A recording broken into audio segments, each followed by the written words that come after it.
family day, wala tayong operation sa shop ngayon. So dun sa mga hindi pa nakakaalam, every Sunday wala po tayong operations. So ang operations po natin is Monday to Saturday. So doon lang po tayo pwede magpa-schedule. Pasensya na po dun sa mga gusto magpa-schedule ng Sunday, pero hindi po natin talaga pwedeng ipagpalit yun dahil nakakompromiso na po tayo sa church tuwing Sunday. So, Sunday, give it to the Lord. It's the Lord's day, diba? And syempre it's time for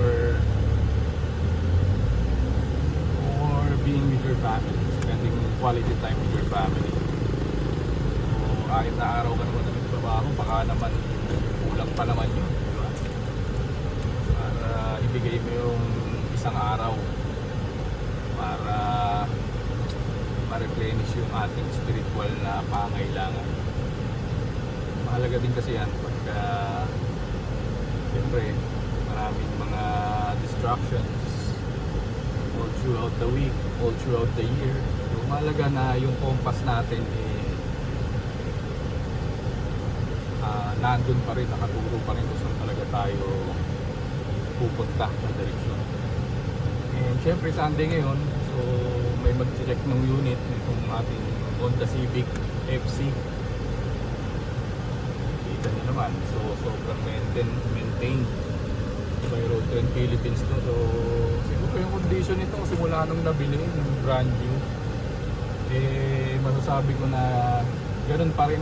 Kasi siguro kung sa 100% nasa mga around 95% yung performance rating niya when it comes to suspension, engine, transmission, air conditioning, and aesthetics.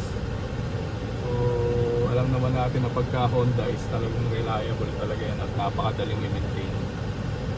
And syempre pogi, di ba? Pag pogi yung mekaniko, dapat pogi din yung kotse. Tapos syempre pagka may nawala, so parang meron din kapalit dapat, di ba? So inaantay natin yung kapalit nito. So stay tuned na lang kayo dyan kung ano yung magiging ipapalit natin unit dito. Dahil nag-iisip ako kung Land Cruiser or Fortuner or Nissan Patrol. Pero palagay ko wala akong makukuha dun sa tatlong ito dahil sobrang mahal eh. Malaman, tignan natin. And by the way, ang fuel consumption na itong Honda Civic FC natin is around 10 to 13 km per liter sa city drive and mga around 15 to 16 km sa highway. So very fuel efficient. I think hindi naman magsisisi yung makakabili nito dahil alagang road trend to, wala tong mga tagas, wala tong mga hidden issues, bago lahat.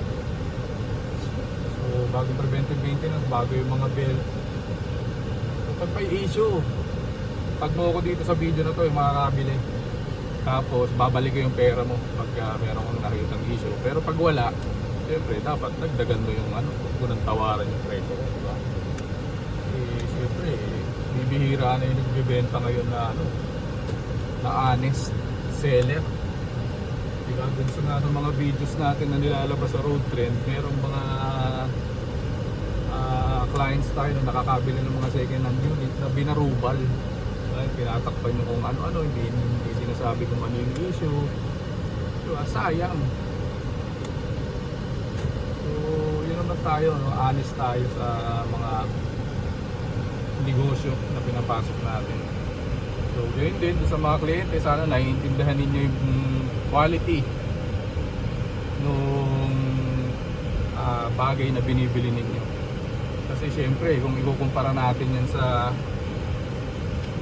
kunyari sa relo, di ba? Yan.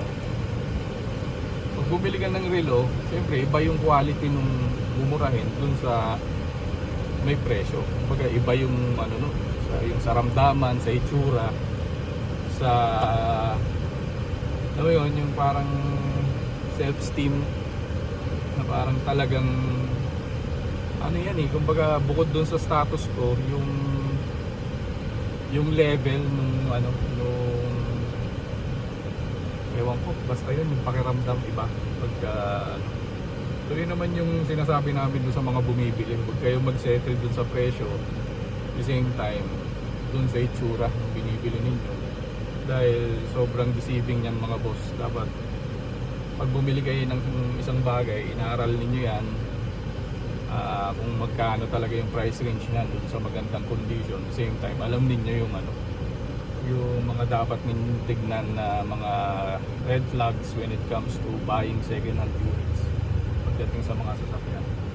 Pero kung gusto niyo ng makasigurado at ma-inspect yung unit ninyo ng mga veterans or experts talaga pagdating dun sa mga ganyang ano, wala talagang makakalusot, eh pwede po kayong mag-hire ng mga mechanics and technicians. Marami namang nag-o-offer niyan. So kung gusto niyo talaga ng magaling at reliable, pwede niyong puntahan ng Road Trend Philippines. So willing naman kaming tumulong sa inyo when it comes to vehicle inspection and pre-purchase approval ng mga unit na bibili ninyo. And makakasigurado kayo na i-check natin yan. And one more thing, pag sa amin kasi nagpapa-inspection, ang requirement namin pagka magpapa-inspection ng second hand unit na bibilin is kailangan dadalhin sa shop.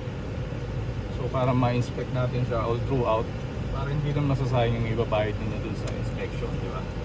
Kasi pagka pinuntahan natin yan dun sa ano, pwede naman, pero hindi yun 100% na maibibigay yung talagang full vehicle inspection. Kasi syempre, inspectionin natin dyan yung mga portating parts, suspension, makina, transmission, mga tagas, etc., mga bushing, makina, mga seals, air conditioning, sa computer, modules. So marami tayong mga kailanganing mga tools na makakatulong sa atin para ma-diagnose at makita natin yung mga possible na issues ng sasakyan na bibili ninyo. So para sigurado kayo, you can call us or message us directly online sa aming FB page para makapag-set kayo ng schedule. And kung meron mga details na dapat ko pang malaman, doon na lang din po sa messenger natin sa FB. So yun, medyo mahaba na yung video natin. Hindi ko makita yung kliyente. Sabi na nandito na daw siya sa Vista Mall. So may ano ba to? Vista Mall sa malapit sa may Nuvali. So dito na i-check yung kotse. And yun, sa mga gusto magpa-picture, hindi po ako naagad sa personal. Pwede nyo po akong i-approach, tapos hindi naman tayong magpa-picture, basta maganda ka lang ng 50 pesos. Joke lang. So yun, kita-kits sa shop mga boss. Sa mga gusto magpa-preventive, basta anything under the sun, basta tungkol sa kotse, tanungan or anything na pwede kami makatulong, message lang po kayo sa ating online page, Facebook page, Road Trend Philippines.